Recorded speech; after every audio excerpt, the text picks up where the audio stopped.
سؤال: بغض النظر انت فين روحيا، هل حسيت قبل كده ان في نسخة جواك بتتصرف بطريقة انت مش عاوزها وضد رغبتك؟ تغلط وتقول دي اخر مرة وترجع تاني لنفس الدايرة. في ناس بتحاول تتغير مش عارفة، وفي ناس استسلمت وقالت انا كده خلاص. طيب ايه رأيك لو قلت لك الله مش بيقدم تحسين لنسختك القديمة، بل عاوز يحط نهاية ليها وبداية لحياة جديدة؟ تخيل سجين جوه سجن، الباب مفتوح بس هو لسه جوه، مش لأنه مش قادر يطلع، لكن لأنه مش عارف إن في طريق للخروج. السؤال هنا: هل المشكلة إننا ضعفاء، إرادتنا ضعيفة، ولا مش فاهمين إيه اللي حصل فعلا على الصليب؟ طب هو إيه اللي حصل على الصليب؟ خلينا نكون واضحين، الصليب مش مجرد مشهد ألم ولا مجرد مثال للتضحية.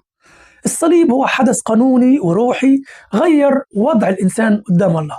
حصل حاجتين في الصليب: المسيح حمل خطايانا وتعامل مع الإنسان القديم نفسه.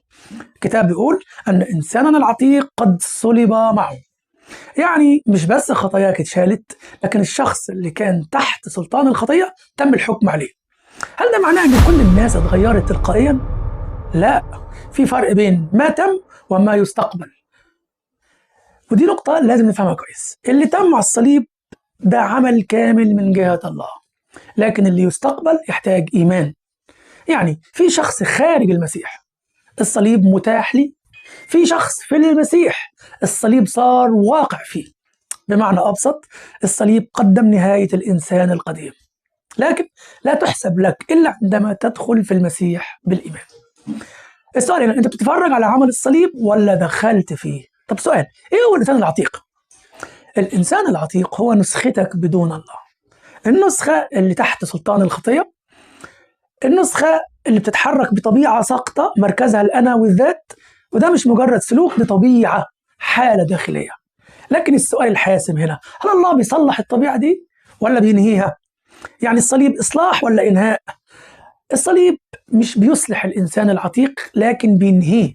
كلمة عتيق معناها انتهت صلاحيته.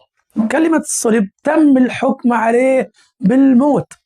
الله مش بيقول طور نفسك القديمة، لكن بيقول سيبها تدفن وتعالى لحياة جديدة. طيب لو الإنسان العتيق انتهى في المسيح، ليه لسه بنشوف نفس التصرفات؟ ليه بنعمل نفس التصرفات؟ هل الخطية انتهت؟ لا، وجود الخطية ما زال، تأثير الجسد ما زال، لكن سلطان الخطية القانوني انتصر. الكتاب بيقول ليبطل جسد الخطية، يعني لم يلغى وجودها لكن تم تعطيل سيطرتها. يبقى المشكلة مش إن الخطية قوية جدا. السؤال: طيب هل ما زال ليها حق تحكم عليك؟ كتير بيحاولوا يحاربوا كأنها حرب قوة، أنا ضد الخطية، لكن الحقيقة الموضوع هو صراع حقوق. الصليب عمل إيه؟ سحب من الخطية حق السيطرة عليك. فلو الخطية فقدت حقها، يبقى السؤال: طب ليه بنسمع كلامها؟ ليه ما زلنا نستجيب؟ تخيل معايا ملك ظالم مات، بس جنوده لسه بيجوا يدوك أوامر، هل هتطيع؟ لا، مش لأن الملك حي، لكن إنك متعود على صوته. وده اللي بيحصل، الخطية فقدت سلطانها بس ما فقدتش صوتها. إزاي أتعامل مع الصوت ده؟ لو أنت في المسيح، لما تجيلك خطية أو فكرة ما تقولش هقاوم، هحاول أقاوم. ده مش أنا، ده الإنسان القديم اللي صلب، وأنا مش بدين لي بالولاء، أنا لم أعد تابعا لك. والتحدي: هل ده مجرد كلام ولا حقيقة نعيشها؟ لو أنت لسه خارج المسيح، أنت مش محتاج تصلح نفسك الأول ولا حتى تثبت إنك كويس. أنت محتاج تستقبل عمل تم بالفعل لأجلك.